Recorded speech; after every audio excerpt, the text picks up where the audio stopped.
محمد وعلى آل محمد كما صليت على إبراهيم وعلى آل إبراهيم إنك حميد مجيد اللهم بارك على محمد وعلى آل محمد كما باركت على إبراهيم وعلى آل إبراهيم إنك حميد مجيد.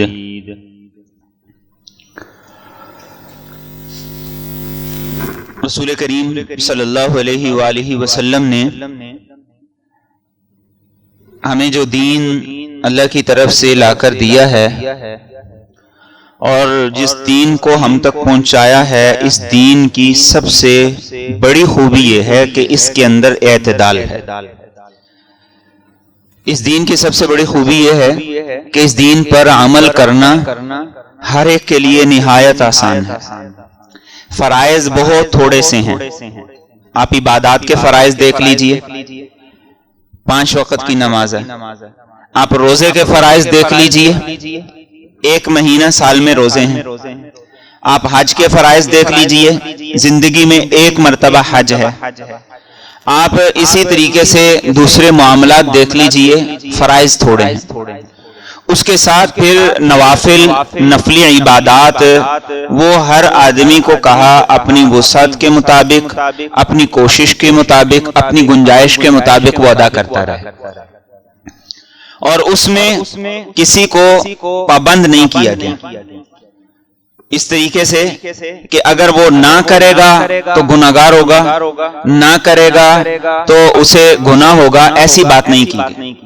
یہ اسلام کی سب سے بڑی خوبی ہے، اور اس خوبی کا معاشرے سے نکل جانا یہ بہت سی خامیوں کو پیدا کرتا ہے، یہ بے اعتدالیوں کو پیدا کرتا ہے. ان بے اعتدالیوں میں سے کچھ وہ ہیں جو اس شعبان کے مہینے میں ہمیں نظر آتی ہیں. اس مہینے کے حوالے سے کچھ چیزیں تو وہ تھی جو میں نے گزشتہ جمعے میں عرض کی کہ رسول کریم صلی اللہ علیہ وآلہ وسلم نے اس مہینے کو فرمایا یہ میرا مہینہ ہے. اس مہینے میں رسول کریم صلی اللہ علیہ وآلہ وسلم مسلسل روزے رکھا کرتے تھے، اور پورا مہینہ روزے رکھا کرتے تھے، کبھی ناغہ نہیں فرمایا کرتے تھے. اور اس مہینے میں ازواج مطہرات رسول کریم صلی اللہ علیہ وآلہ وسلم کے ساتھ وہ اپنے قضا روزے رکھا کرتی تھی. اور اس میں ایک اور بات کی طرف بھی اشارہ ہے کہ جس آدمی کے ذمہ فرائض ہیں وہ پھر نوافل اور سنتوں کی فکر کرنے کی بجائے فرائض کی فکر کرے. مثال کے طور پہ ایک آدمی نے ظہر کی نماز نہیں پڑھی تو عصر کی نماز پڑھنے کے لیے جب وہ آیا ہے تو عصر سے پہلے نوافل اور سنتیں پڑھنے کی بجائے وہ کیا کرے؟ ظہر کی قضا پڑھے، اس لیے کہ وہ قضا فرض ہے، اور عصر سے پہلے 4 سنتیں وہ سنت ہیں، وہ فرض نہیں ہیں. فرائض وہ پہلے ہیں، سنتیں بعد میں ہیں. فرائض کے لیے فکر مند ہونا یہ زیادہ ضروری ہے، سنتیں اس کے بعد آتی ہیں. اور سنتیں یہ فرائض کا تکمیلہ ہوتی ہیں، فرائض کی تکمیل کرتی ہیں، فرائض کے معاملے میں انسان کو چاق و چوبند کرتی ہیں، فرائض کے معاملے میں انسان کی سستی کو ختم کرتی ہیں. تو رسول کریم صلی اللہ علیہ وآلہ وسلم شعبان کے مہینے میں رمضان کی تیاری کے حوالے سے ہمیں ان چیزوں کا حکم دیا کرتے تھے. لیکن چونکہ آپ کا عمل امت کہیں فرض نہ سمجھے، اس لیے رسول کریم صلی اللہ علیہ وآلہ وسلم نے عام لوگوں کے لیے ایک اور تعلیم دی اور فرمایا کہ جب شعبان کے 15 دن گزر جائیں تو اس کے بعد روزہ نہ رکھو. کیوں روزہ نہ رکھو؟ اس لیے کہ ہر آدمی کی صحت ایک جیسی نہیں ہے، ہر آدمی کی مصروفیت دوسرے سے مختلف ہے. ایک آدمی وہ ہے جو صحت مند بھی ہے اور اس کو سپورٹ بھی حاصل ہے، اب وہ سارا مہینہ شعبان کے روزے رکھے تو رکھ سکتا ہے. لیکن ایک آدمی وہ ہے جس کی مصروفیات زیادہ ہیں، اب ان مصروفیات کے ساتھ وہ سارا شعبان روزے نہیں رکھ سکتا. تو آپ نے فرمایا کہ پھر تم ایسا کرو کہ پہلے 15 دنوں میں جو ہو سکتا ہے، جتنے ہو سکتے ہیں وہ روزے رکھ لو، اور جب شعبان کے 15 دن ہو جائیں تو اس کے بعد روزہ نہ رکھو، تاکہ رمضان المبارک رکھ کے روزے رکھنے تمہارے لیے آسان ہوں. ایسا نہ ہو کہ مسلسل روزے رکھ کے رمضان تک وہ طبیعت اتنی زیادہ بگڑ جائے کہ رمضان کے جو فرض روزے ہیں وہ بھی رکھنے کے قابل نہ رہو. اس لیے امت کو آسانی کے لیے ایک حکم یہ دے دیا گیا, اور یہ حکم بھی کس کے لیے ہے؟ اس کے لیے کہ جو آدمی زیادہ روزے رکھنے کی ہمت نہیں رکھتا, جو آدمی زیادہ روزے رکھنے کی صحت نہیں رکھتا, جس کے پاس مصروفیات ایسی ہیں کہ وہ سارا شعبان روزے نہیں رکھ سکتا, تو فرمایا کہ پہلے 15 دنوں کے اندر روزے رکھ لو جتنے رکھ سکتے. اور پھر دوسری بات جو ارشاد فرمائی وہ یہ ہے کہ اس شعبان کے پورے مہینے میں رمضان کی تیاری ہونی چاہیے, لیکن رمضان کی تیاری کے لیے تم کچھ اور نہیں کر سکتے, تو ایک رات اس مہینے کے اندر ایسی ہے کہ اس رات کی عبادت کرو, اور اس رات کی عبادت کے ساتھ ساتھ اگلے دن کا روزہ بھی رکھو, جسے ہم اپنی زبان میں شب برات کہتے ہیں. اب یہ دونوں لفظ شب اور برات, شب فارسی کا لفظ ہے اور برات عربی کا لفظ ہے. شب برات کا مطلب ہے وہ رات جس میں اللہ تعالیٰ لوگوں کو جہنم سے بری کرتے ہیں, وہ رات جس میں اللہ تعالیٰ لوگوں کو جہنم سے آزاد کرتے ہیں. اس کو احادیث طیبہ میں لیلۃ النصف من شعبان کہا گیا. بہت سے لوگ کہتے ہیں کہ شب برات کی حقیقت ہی کوئی نہیں, اور ہمیں یہ چیز بھی سیکھنے سمجھنے کی ضرورت ہے. 3 سوچیں ہیں اور 3 طرح کے نقطۂ نظر ہیں. اب ان تینوں کو ہمیں سمجھنا بھی ہے اور اس کے مطابق راہ اعتدال بھی اختیار کرنی ہے. ایک سوچ یہ ہے کہ اس رات کی کوئی حقیقت نہیں, اس رات کے اندر عبادت کرنا یہ بدعت ہے, اور اس رات کے اندر جاگنا اور اس کے اندر اللہ کو راضی کرنے کے لیے نوافل پڑھنا یا کوئی بھی نیک عمل کرنا اس کی کوئی اصل نہیں ہے. یہ سوچ بھی اعتدال سے ہٹی ہوئی. دوسری سوچ کیا ہے؟ دوسری سوچ یہ ہے کہ اسلامی مہینے میں جو چند مخصوص راتیں ہیں ان مخصوص راتوں میں آپ عبادت کریں, نوافل پڑھیں, اور اس کے علاوہ سارا سال چھٹی کریں. یہ سوچ بھی اعتدال والی سوچ نہیں. دین ہماری 24 گھنٹے کی زندگی سے تعلق رکھتا ہے, دین ہمارے روزمرہ کے معاملات سے تعلق رکھتا ہے. تو یہ سوچ کہ صرف اس ایک دن کی یا ایک رات کی ہم عبادت کر لیں اور باقی نہ فرائض کی فکر کریں نہ اس کے ساتھ ساتھ نوافل کا اہتمام کریں, یہ سوچ بھی اعتدال سے ہٹی ہوئی. ایک تیسری سوچ ہے, اور وہ تیسری سوچ کیا ہے؟ ہم نے فرائض بھی ادا کرنے ہیں, ہم نے سارا سال ہر مہینے ہر روز اللہ کو راضی کرنے کی فکر کرنی ہے, لیکن جو خاص مواقع ہوتے ہیں اللہ کی رحمت کو حاصل کرنے کے لیے ان میں تھوڑی زیادہ کوشش کرنی ہے, ان میں زیادہ اہتمام کرنا ہے. ایک آدمی وہ اپنی مصروفیات اچھے طریقے سے ادا کرتا ہے اور وہ اپنے معاملات زندگی اچھے طریقے سے ادا کرتا ہے, فرائض کا اہتمام کرتا ہے, تو تیسری سوچ کے مطابق اسے کیا کرنا چاہیے کہ وہ شب برات میں زیادہ اہتمام کرے, وہ شب برات کے اندر پہلے سے زیادہ نوافل پڑھے, وہ شب برات کے اندر پہلے سے زیادہ صدقہ دے, وہ شب برات کے اندر عام راتوں میں اگر وہ صرف فرائض پورے کرتا ہے تو کوشش کر کے اس رات کے اندر تہجد بھی پڑھ لے. یہ جو تیسری سوچ ہے ہمیں اس پہ آنا ہے اور اسے اپنانا ہے, اور اس تیسری سوچ پر عمل کرنے کے ساتھ ساتھ کسی پہ انگلی نہیں اٹھانی, کسی پہ انگلی نہیں اٹھانی کہ میں کر رہا ہوں فلاں تو کر ہی نہیں رہا, میں نے روزہ رکھا ہے فلاں تو روزہ ہی نہیں رکھا, اور پھر ہم لوگوں سے باقاعدہ پوچھے روزہ رکھا کہ نہیں رکھا. یہ فرائض کے بارے میں ہے کہ ہم فرائض کے بارے میں اتنے زیادہ فکر مند ہوں. نوافل کے بارے میں اختیار ہے, جو آدمی رکھے گا اجر ملے گا, جو نہیں رکھے گا اس نے کوئی گناہ نہیں کیا, اس نے کوئی جرم نہیں کیا. یہ جو راہ اعتدال ہے اسے اپنانے کی ضرورت ہے. تو رسول کریم صلی اللہ علیہ وسلم کے بہت سے صحابہ 22 کے قریب صحابہ کرام ہیں رضوان اللہ علیہم اجمعین, جو اس رات کی اہمیت کے بارے میں, اس رات کی فضیلت کے بارے میں ہمیں احادیث پہنچاتے ہیں. اب جب کسی معاملے میں اتنے زیادہ صحابہ روایت کرنے والے ہوں تو اس سے یہ بات ثابت ہوتی ہے کہ اس رات کی کوئی نہ کوئی اہمیت ضرور ہے, اور ہم جب صحابہ کرام رضوان اللہ علیہم اجمعین کے عمل کو دیکھتے ہیں، تابعین کے عمل کو دیکھتے ہیں، تو ہمیں یہ ملتا ہے کہ وہ بھی اس رات میں خاص طور پہ عبادت کا اہتمام کیا کرتے تھے، باقی راتوں سے بڑھ کے اس رات کے اندر اللہ کو راضی کرنے کی کوشش کیا کرتے تھے، اس کی فکر کیا کرتے تھے۔ اور رسول کریم صلی اللہ علیہ وآلہ وسلم نے اس رات کی جو فضیلت اور اہمیت ہمیں بتائی ہے، اس فضیلت اور اہمیت میں سب سے پہلی بات ارشاد فرمائی کہ اس رات کی خصوصیت یہ ہے کہ عام راتوں کے اندر رات کا جب آخری پہر ہوتا ہے، اللہ تعالیٰ آسمان دنیا پہ اپنی رحمت کے ذریعے سے نزول فرماتے ہیں، لیکن یہ رات شب برات کی رات، اس رات سورج کے غروب ہونے کے ساتھ اللہ تعالیٰ آسمان دنیا پہ نزول فرمانے۔ اب ہمیں اور بھی امت کو سہولت دے دی، اللہ کی رحمت دیکھیں کیسی خوبصورت، کیسی اللہ کی رحمت وسیع ہے۔ امت کو کیا سہولت دے دی؟ رات کب سے شروع ہو رہی ہے؟ مغرب کے بعد سے۔ جس نے صبح جاب پہ جانا ہے، جس نے صبح فیکٹری جانا ہے، تو اس کے لیے کتنی سہولت ہے، مغرب کی نماز پڑھے اور مغرب کی نماز پڑھ کے عشاء تک کا وقت اگر ہو سکے تو وہ مسجد میں گزار دے، اور ہو سکے تو گھر والے سارے کے سارے مل کے تلاوت میں گزار دیں، نوافل میں گزار دیں، تو اس کی رات کی عبادت تو ہو گئی۔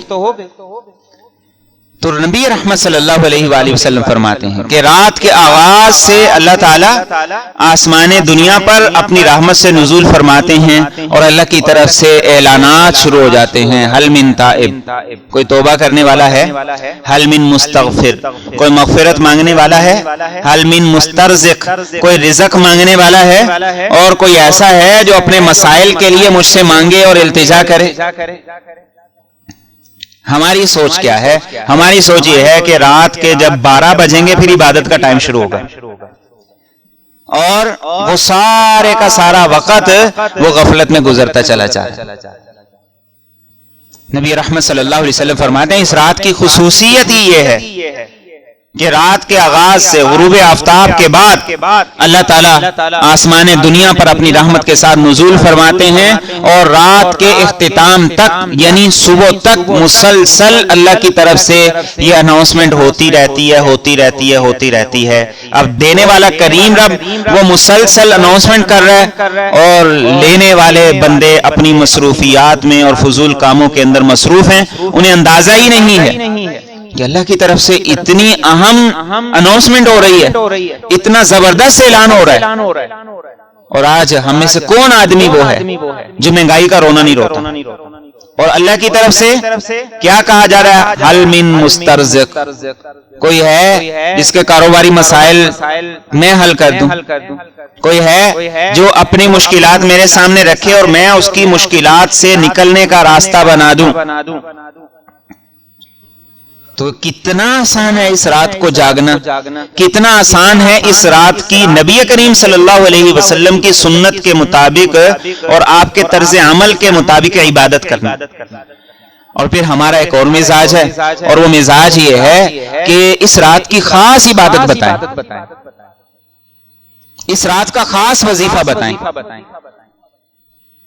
دین نے، اسلام نے اللہ کا قرب حاصل کرنے کے لیے ہمیں عام دنوں میں جو احکامات اور جو تعلیمات دی ہیں، اس رات کے احکامات اور تعلیمات بھی وہی۔ اللہ کا قرب حاصل کرنا ہے تو عام دنوں میں ہم کیا کرتے ہیں؟ نوافل پڑھتے ہیں، اس رات کی عبادت بھی یہی۔ تلاوت کرتے ہیں، اس رات میں بھی کریں۔ صدقہ کرتے ہیں، اس رات میں بھی کریں۔ تہجد پڑھتے ہیں، اس رات میں زیادہ اہتمام کے ساتھ پڑھیں۔ صلاۃ التسبیح پڑھتے ہیں، اس رات میں زیادہ اہتمام کے ساتھ پڑھیں۔ کوئی خاص عمل اللہ کے رسول صلی اللہ علیہ وسلم نے نہیں بتایا، چونکہ ہماری یہ سوچ ہے، اس لیے اس بات کی اب جب مارکیٹ میں ڈیمانڈ ہو گئی تو اب سپلائی بھی تو ہوگی نا۔ تو اب سپلائی کیسے ہوتی ہے کہ فلاں نماز اس طریقے سے پڑھو گے تو اس رات کی عبادت کا اجر ملے گا، ورنہ نہیں ملے گا۔ دین میں کوئی ایسی بات نہیں۔ فلاں تسبیح اتنی مرتبہ کرو گے تو اس رات کی عبادت کا اجر ملے گا، دین میں کوئی ایسی بات نہیں۔ جس نے اخلاص کے ساتھ 2 نوافل بھی پڑھ لیے اللہ کی رضا کے لیے، اس کی خوشنودی کے لیے، وہ اس رات میں اللہ کا قرب پا لے گا۔ جس نے مغرب کی نماز کے بعد اہتمام کے ساتھ اس رات میں اس نیت سے کہ اللہ تعالیٰ کی طرف سے اناؤنسمنٹ ہو رہی ہے، اللہ سے دل کی آہوزاری کے ساتھ عاجزی کے ساتھ مانگ لیا، اس کی عبادت ہو گئی۔ ہمارے مسائل یہ ہیں کہ ہم نے دین کے معاملے میں اپنی طرف سے یہ اضافے کر دی۔ اب پھر آپ کو ملے گا خاص طور پہ سوشل میڈیا پہ کہ اس رات میں یہ عمل کرو گے نا، یہ وظیفہ کرو گے نا تو سارا سال اتنا رزق ملے گا، اتنا رزق ملے گا، اتنا رزق ملے گا کہ آپ اس کا حساب نہیں لگا سکتے۔ ایک تھمبنیل میں نے دیکھا کہ اس پہ لکھا ہوا تھا کہ آپ اس رات میں یہ وظیفہ پڑھیں تو فرشتہ آپ کے سرہانے کے نیچے وہ بریف کیس رکھ کے جائے گا، اور اس کے ویوز اتنے زیادہ تھے کہ بہت ہی زیادہ تھے۔ یہ دین نہیں ہے۔ رب کریم یہ اعلان کر رہا ہے مجھ سے مانگو، میرے سامنے مسئلہ رکھو، میں حل کرتا ہوں۔ اور ہمارے نادان لوگ کیا کر رہے ہیں کہ نہیں یہ تسبیح پڑھو گے تو پھر ہوگا ورنہ نہیں ہوگا۔ یہی تو دین کی خوبصورتی ہے کہ اس نے میرے جیسے عام آدمی کے لیے بھی اللہ کو راضی کرنا اتنا آسان کر دیا کہ اس کے لیے کسی مولوی کے بتائے ہوئے وظیفوں کی کوئی ضرورت نہیں، مشکل الفاظ پڑھ کے اللہ کو راضی کرنے کی کوئی ضرورت نہیں ہے۔ وہ خلوص کے ساتھ سبحان اللہ کہہ لے، اللہ کہتا ہے ٹھیک ہے۔ ایک درخت لگ گیا، وہ خلوص کے ساتھ اللہ اکبر کہہ لے، اللہ کہتا ہے ٹھیک ہے، تیری جنت کو میں نے آباد کر دیا۔ اور بجائے اس کے کہ ایسا وظیفہ بتایا جائے کہ اس وظیفے کو پڑھنے والا وہ پڑھ ہی نہ سکے۔ کسی نے مجھ سے وظیفہ پوچھا تو میں نے اس کو بتا دیا کہ آپ یا مغنی پڑھا کریں، اللہ تعالیٰ کا نام ہے۔ کچھ عرصے کے بعد میری ملاقات ہوئی تو مجھے کہنے لگا کہ میں آپ کا بتایا ہوا وظیفہ پڑھتا ہوں۔ میں نے کہا کیا پڑھتے ہو؟ کیا بتایا تھا میں نے؟ تو کہتے ہیں میں پڑھتا ہوں یا مغنی۔ تو یا مغنی کا مطلب ہے گانا گانے والا۔ اب روزانہ 1100 دفعہ پڑھ رہا ہے یا مغنی یا مغنی یا مغنی۔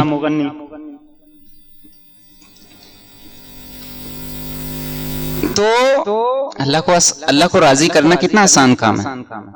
سبحان اللہ پڑھو اللہ راضی، اللہ اکبر پڑھو اللہ راضی، نفل پڑھ لو اللہ راضی، کسی کی ضرورت پوری کر دو اللہ راضی، کسی کے کام آ جاؤ اللہ راضی، راستے سے تکلیف دہ چیز ہٹا دو اللہ راضی۔ کتنا آسان کام ہے۔ یہ ہمارا دین ہے، یہ اس کی خوبصورتی ہے۔ اور رسول کریم صلی اللہ علیہ وآلہ وسلم نے اپنے طرز عمل سے ہمیں یہی چیز بتائی۔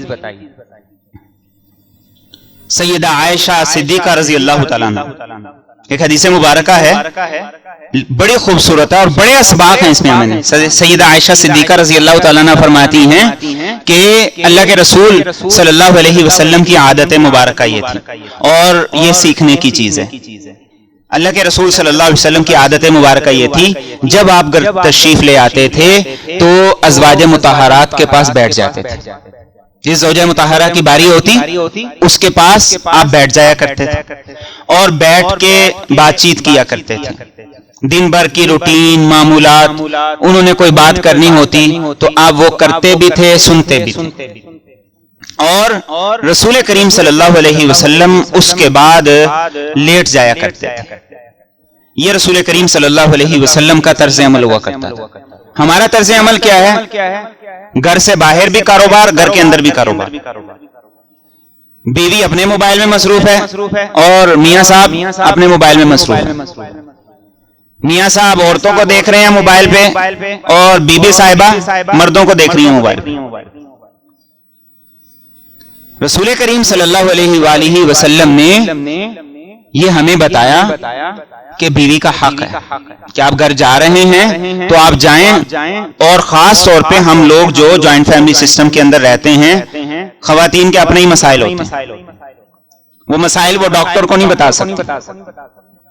وہ مسائل جو جوائنٹ فیملی سسٹم کے ہیں وہ کسی ڈاکٹر کو بتانے والے نہیں ہیں۔ وہ کس کو بتانے والے ہیں؟ خامن کو بتانے والے۔ تو خامن اگر سنے ہی نہیں اور کہے مسئلہ ہی کوئی نہیں، اس کی دل جوئی نہ کرے، اس کی بات نہ سنے، تو یہ ناانصافی ہے۔ رسول کریم صلی اللہ علیہ وسلم کا طرز عمل یہ ہوتا تھا کہ آپ صلی اللہ علیہ وسلم تشریف لاتے، ازواج مطہرات کے پاس بیٹھتے، اور بیٹھنے کے بعد رسول کریم صلی اللہ علیہ وآلہ وسلم گفتگو فرماتے اور پھر لیٹ جایا کرتے تھے۔ حضرت عائشہ فرماتی ہیں ایسے ہی رات تھی، آپ تشریف لائے، اپنی عادت کے مطابق بیٹھے اور پھر بستر پہ لیٹ گئے، میں بھی لیٹ گئی۔ کہتی ہیں کچھ دیر گزری، اللہ کے رسول صلی اللہ علیہ وسلم بستر سے نکل کے چل دی۔ کہتی ہے میرے ذہن میں یہ خیال پیدا ہوا کہ شاید کہ آپ کسی اور زوجہ مطہرہ کے گھر چلے گئے۔ میں بھی پیچھے پیچھے چل دی کہ دیکھوں کہاں جا رہے ہیں۔ نبی رحمت صلی اللہ علیہ وسلم کو جب میں نے پیچھا کرتے ہوئے دیکھا تو میں نے یہ دیکھا کہ آپ جنت البقیع کے اندر کھڑے ہیں۔ رات کا یہ پہر اور جنت البقیع، دو چیزیں سمجھنے کی ہیں۔ ہمارے ہاں سارا سال ہم لوگ اپنے عزیز و اقارب اور رشتہ داروں کی قبروں پہ نہیں جاتے۔ ماں باپ کا حق ہے کہ ان کی قبر پہ جائیں، ماں باپ کا حق ہے کہ ان کی قبر پہ جا کے ان کے لیے استغفار اور مغفرت کی دعائیں کریں۔ ہم نے سارا سال وہ حق ادا نہیں کیا، اور اس رات ہم نے سمجھا کہ جانا ضروری ہے، نہ گئے تو یہ نہ ہو کہ وہ وہاں سے اٹھ کے ہمارے گھر آ جائیں۔ پھر اس رات ہم سمجھتے ہیں جائیں گے، مٹی ڈالیں گے اور سارا قبرستان وہ مینا بازار کی طرح سجا دیتے ہیں۔ اللہ کے رسول صلی اللہ علیہ وسلم کیسے تھے؟ رات کے اس پہر میں اکیلے کھڑے ہیں۔ حضرت عائشہ فرماتی ہیں کہ میں یہ دیکھ کے جلدی جلدی واپس آ گئی، میرا سانس پھولا ہوا تھا۔ دوسری بات اس میں یہ ہے کہ اللہ کے رسول کہاں کھڑے ہیں؟ جنت البقیع میں۔ جنت البقیع میں کون مدفون ہیں؟ صحابہ کرام جیسی مقدس ہستیاں، اور اللہ کے رسول وہاں کیا کر رہے ہیں؟ ان کے لیے اللہ سے مغفرت طلب کر رہے ہیں۔ ہم نے دین میں سوچ کیا بنا لی ہے کہ کسی بھی اللہ والے کی قبر پہ جانا ہے تو وہاں جا کے ہم نے اس سے مانگنا ہے، اس سے سوال کرنا ہے، اس کے لیے نہیں دعا کرنی۔ صحابہ سے زیادہ بخشا بخشایا کون ہو سکتا ہے جس کے بارے میں رضی اللہ عنہ ورضوا عنہ کہا گیا، لیکن اس کے باوجود نبی رحمت صلی اللہ علیہ وسلم ان کے لیے جا کے استغفار فرما رہے ہیں، مغفرت کی دعا کر رہے ہیں۔ کسی اللہ والے کی قبر پہ جانا چاہیے جیسے ہمیں اور قبروں پہ جانا چاہیے، لیکن وہاں جا کے ہمیں ان کے لیے بھی دعا کرنی ہے، اس لیے کہ وہ بھی ہماری دعاؤں کے محتاج ہیں۔ اب اللہ کے رسول تشریف لائے، سیدہ عائشہ فرماتی ہیں میرا سانس پھولا ہوا تھا۔ ہم نے پوچھا عائشہ کیا ہوا؟ سانس پھولا ہوا ہے۔ اب یہ پوری حدیث دیکھیے حضرت عائشہ بیان کر رہی ہیں، اور کیسے بیان فرما رہی ہیں؟ پہلے والی بات بھی ساری بتا دی، میرے ذہن میں جو خیالات آئے وہ بھی بتا دیے، پیچھا کیا وہ بھی بتا دیا۔ اللہ کے رسول تشریف لائے، اب سانس پھولا ہوا ہے، آپ نے سوال کیا، کوئی بات نہیں چھپائی، یا رسول اللہ صلی اللہ علیہ وسلم مجھے لگا تھا کہ آپ کسی اور زوجہ مطہرہ کی طرف جا رہے ہیں، اس لیے میں نے پیچھا کیا، میں چل دی۔ رسول کریم صلی اللہ علیہ وسلم کو حضرت عائشہ کا یہ بتانا، یہ دراصل آپ کے اعلیٰ اخلاق کی گواہی ہے کہ جو صحیح صحیح بات انہوں نے بتا دی، ورنہ عمومی طور پر جھوٹ بولنے کی جو وجوہات ہوتی ہیں وہ وجوہات ہمارے اندر ہوتی ہیں، ہماری وجہ سے بچے جھوٹ بولتے ہیں، ہماری وجہ سے بچے جھوٹ بولتے ہیں۔ بچے کا دل تو بڑا صاف ہوتا ہے، وہ جھوٹ بولتا ہے ماں باپ کے ری ایکشن کی وجہ سے جو آنے والا ہوتا ہے۔ حضرت عائشہ فرماتی ہیں میں نے ساری بات بتا دی تو نبی رحمت صلی اللہ علیہ وسلم مسکرا دیے اور کہا عائشہ کیا اللہ اور اس کے رسول کی طرف سے تمہارے لیے کوئی ظلم ہو سکتا ہے؟ تمہارے ساتھ کوئی ناانصافی ہو سکتی؟ کہتی میں نے کہا نہیں یا رسول اللہ ایسا تو نہیں ہو سکتا، بس اتنی بات ارشاد فرمائی۔ اور پھر اللہ کے رسول صلی اللہ علیہ وسلم نے سیدہ عائشہ صدیقہ رضی اللہ تعالیٰ عنہ سے کہا ہے عائشہ جبریل امین آئے تھے اور انہوں نے آ کے مجھے بتایا تھا کہ اس رات شب برات لیلۃ النصف من شعبان، اس رات اللہ تعالی ان گنت لوگوں کی مغفرت فرماتے ہیں، اور اسے یوں فرمایا کہ قبیلہ کلب کی بکریوں کے جتنے بال ہیں ان بالوں کے برابر لوگوں کی اللہ تعالی اس رات میں مغفرت اور بخشش فرماتے ہیں۔ تو جبریل امین آئے تھے، اسی لیے میں جنت البقیع میں چلا گیا تھا اور مجھے یہ حکم دیا گیا تھا کہ آپ جنت البقیع میں جائیں اور ان کے لیے استغفار کریں، ان کے لیے مغفرت طلب کریں۔ اور پھر اللہ کے رسول صلی اللہ علیہ وآلہ وسلم دوبارہ عبادت میں مصروف ہو گئے۔ اب اس سے بھی ہمیں سبق ملتا ہے، اور وہ سبق کیا ہے؟ سبق یہ ہے کہ جو سنت ہے، جو نفل ہے، اس کو سنت اور نفل ہی سمجھیں۔ آپ نے حضرت عائشہ سے یہ نہیں کہا کہ عائشہ اس رات کی فضیلت کا تمہیں پتہ چل گیا ہے تو اب اٹھو تم بھی میرے ساتھ نفل پڑھو۔ سنت ہے ہی وہ کہ جہاں آپ کر لیں تو اچھی بات ہے، آپ کو اجر ملے گا، لیکن آپ دوسرے کو مجبور نہیں کر سکتے، فضیلت ضرور بتا سکتے ہیں۔ جو نہ کرے آپ اس کو ملامت نہیں کر سکتے کہ تم نے یہ کام نہیں کیا، تم نے تو جیسے بہت بڑا گناہ کر دیا، بہت بڑا جرم کر دیا۔ سنت یہی ہے اور دین کی یہی خوبصورتی ہے۔ ہمارے ہاں رویوں میں جو کچھ چیزیں نامناسب ہیں، ان میں سے ایک چیز کیا ہے کہ وہ راتیں، چاہے شب قدر کی ہو، چاہے شب برات کی ہو، چاہے کوئی اور موقع ہو، ان راتوں میں ہم ان نفلی عبادات کو دوسروں کی اذیت کا باعث بنا دیتے ہیں۔ کس انداز سے؟ کہ مسجد کا جو سپیکر ہے وہ ساری رات چلتا رہے گا۔ گھر میں عبادت کرنے والے سارے نہیں ہوتے، کوئی بیمار بھی ہوتا ہے، کوئی ایسا بھی ہوتا ہے کہ جو مسافر ہے، سفر کر کے آیا ہے اور اسے آرام کرنا ہے، کوئی ایسا بھی ہے جس نے جلدی سونا ہے اور اس نے اٹھ کے تہجد پڑھنی ہے، کوئی ایسا بھی ہے کہ جس نے فرائض پورے کر لیے ہیں اور اسے اس بات کی فکر ہے کہ صبح میں نے اٹھ کے نماز فجر ادا کرنی ہے۔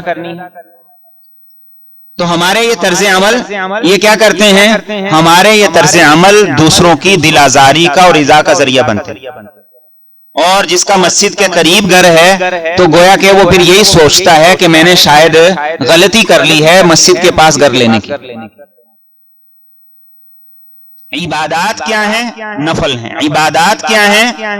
اللہ کا قرب اس رات میں حاصل کرنا کیا ہے؟ سنت ہے، لیکن دوسرے کو ایذا دینا حرام ہے۔ تو ہمیں ان رویوں پر بھی غور کرنے کی ضرورت ہے۔ نبی رحمت صلی اللہ علیہ وآلہ وسلم خود عبادت میں مصروف ہیں، حضرت عائشہ کو فضیلت بتا دی اور اس کے بعد کچھ نہیں۔ ہمیں بھی انہیں اپنانے کی ضرورت ہے۔ اور پھر اس کے بعد رسول کریم صلی اللہ علیہ وسلم نے فرمایا کہ اے عائشہ، اس رات اللہ تعالیٰ بہت سے لوگوں کی مغفرت فرماتے ہیں، ان گنت لوگوں کی مغفرت فرماتے ہیں، لیکن کچھ لوگ ایسے ہیں جن کی اس رات بھی اللہ تعالیٰ مغفرت نہیں فرماتے۔ اور فرمایا ان میں سے ایک وہ آدمی جو شراب پیتا ہے یا نشہ کرتا ہے یا ڈرگز لیتا ہے، اللہ تعالیٰ اس رات اس کی مغفرت نہیں فرماتا۔ ہمارے معاشروں میں جو چیزیں بڑی تیزی کے ساتھ پھیل رہی ہیں، ان میں سے ایک چیز یہ نشہ آور چیزیں ہیں، یہ مسکرات ہیں۔ ہم میں سے جن لوگوں کا لیبر سے واسطہ پڑتا ہے بڑی اچھی طرح جانتے ہیں کہ یہ لیبر بغیر نشے کے کام ہی نہیں کرتی، اور لیبر تو لیبر، ہمارے نوجوان یہ بہت تیزی سے ان چیزوں کی طرف جا رہے ہیں۔ دین اسلام نے جن چیزوں سے معاشرے کو پاکیزہ کیا تھا ان میں سے ایک شراب بھی تھی، اور دوسرا رسول کریم صلی اللہ علیہ وسلم نے فرمایا جس آدمی کے دل میں کسی کا بغض ہے، کینہ ہے، اللہ تعالیٰ اس رات میں اس کی بھی مغفرت نہیں فرماتی۔ اب دیکھیے اللہ تعالیٰ معاف کر رہے ہیں اور لوگوں کی غلطیوں پر معافی کا قلم پھیر رہے ہیں، لیکن فرمایا جس کا دل صاف نہیں ہے اللہ تعالیٰ بھی اسے معاف نہیں کریں گے۔ ہمیں سے ہر آدمی کو اپنے دل کا جائزہ لینے کی ضرورت ہے، اور قرآن نے کتنی خوبصورت دعا ہمیں بتائی ہے، وَلَا تَجْعَلْ فِي قُلُوبِنَا غِلًّا لِّلَّذِينَ آمَنُوا، اے اللہ پوری امت مسلمہ میں، پورے 2.25 ارب مسلمانوں میں کوئی ایک بھی ایسا نہیں ہونا چاہیے جس کے بارے میں میرے دل میں میل ہو، بغض ہو۔ ہمارا حال کیا ہے؟ نہ ہمارا دل پڑوسی کے معاملے میں صاف ہے، نہ رشتہ داروں کے معاملے میں صاف ہے، نہ کاروبار کرنے والوں کے معاملے میں صاف ہے، اور نہ ہی عام معاملات میں ہمارا دل صاف ہے۔ تو اللہ تعالیٰ فرماتے ہیں کہ ایسے آدمی کی میں مغفرت نہیں کروں گا۔ تیسرا رسول کریم صلی اللہ علیہ وسلم نے فرمایا جو ماں باپ کا نافرمان ہے اس رات اللہ تعالیٰ اس کی مغفرت بھی نہیں فرماتے۔ نوجوانوں کے مزاج میں بڑی تیزی آ گئی، مزاج میں بد اخلاقی آ گئی، یہی نوجوان اگر انہیں کال سینٹر پہ جاب مل جائے تو وہ سب سے پہلے یہ بولتے ہیں سر میں آپ کی کیا خدمت کر سکتا ہوں. ایسے انداز سے گفتگو کرتے ہیں کیونکہ پتہ ہے اس کے بعد فیڈ بیک آئے گا, اور فیڈ بیک میں اگر 2 پریس کر دیا تو جاب خطرے میں, رینکنگ لو ہوتی جائے گی. لیکن یہی نوجوان جب باپ کے سامنے ہوتا ہے, ماں کے سامنے ہوتا ہے, تو اس کی زبان نہیں رکتی. وہاں یہ جملہ کہنا اس کے لیے گویا کہ پہاڑ اٹھانے کے مترادف ہے کہ میں آپ کی کیا خدمت کر سکتا ہوں. رسول کریم صلی اللہ علیہ وسلم نے فرمایا ماں باپ کی دل آزاری کرنے والا اور ماں باپ کو ستانے والا اور ان کی نافرمانی کرنے والے کی اللہ تعالیٰ اس رات مغفرت نہیں فرماتے. تو آج ماں باپ کی بھی ذمہ داری ہے کہ وہ اولاد کی اس اعتبار سے تربیت کریں, اور اولاد کی ذمہ داری ہے کہ ماں باپ اگر ناانصافی بھی کرتے ہیں تو وہ اللہ کو جواب دیں. ماں باپ اگر مشرک بھی ہیں, دین تب بھی کہتا ہے ان سے حسن سلوکی کرنا ہے, ان کے ساتھ اچھے طریقے سے پیش آنا ہے, ان کے آگے بچھے رہنا ہے, جھکے رہنا ہے. وَاخْفِضْ لَهُمَا جَنَاحَ الذُّلِّ مِنَ الرَّحْمَةِ وَقُلْ رَبِّ ارْحَمْهُمَا كَمَا رَبَّيَانِي صَغِيرًا. آج ان چیزوں کو سکھانے کی بھی ضرورت ہے, سیکھنے کی بھی ضرورت ہے. تو فرمایا جو ماں باپ کا نافرمان ہے اللہ تعالیٰ اس رات اس کی مغفرت بھی نہیں فرماتے. اور فرمایا کہ جو آدمی شرک میں مبتلا ہے, مشرک ہے, اللہ تعالیٰ اس رات اس کی مغفرت بھی نہیں فرماتے. تو اللہ تعالیٰ مغفرت فرمانے کے لیے اور بندوں کو معاف کرنے کے لیے مسلسل اس رات میں اعلان کرتے ہیں. تو ہمیں اپنے اندر کی رکاوٹوں کو دور کرنا ہے تاکہ رمضان المبارک کی آمد سے پہلے پہلے ہماری مغفرت اور بخشش ہو جائے, اور رمضان میں اللہ کے انوار و تجلیات کی بارش جو ہمارے دلوں پہ ہو وہ اس میں پیوست ہو جائے.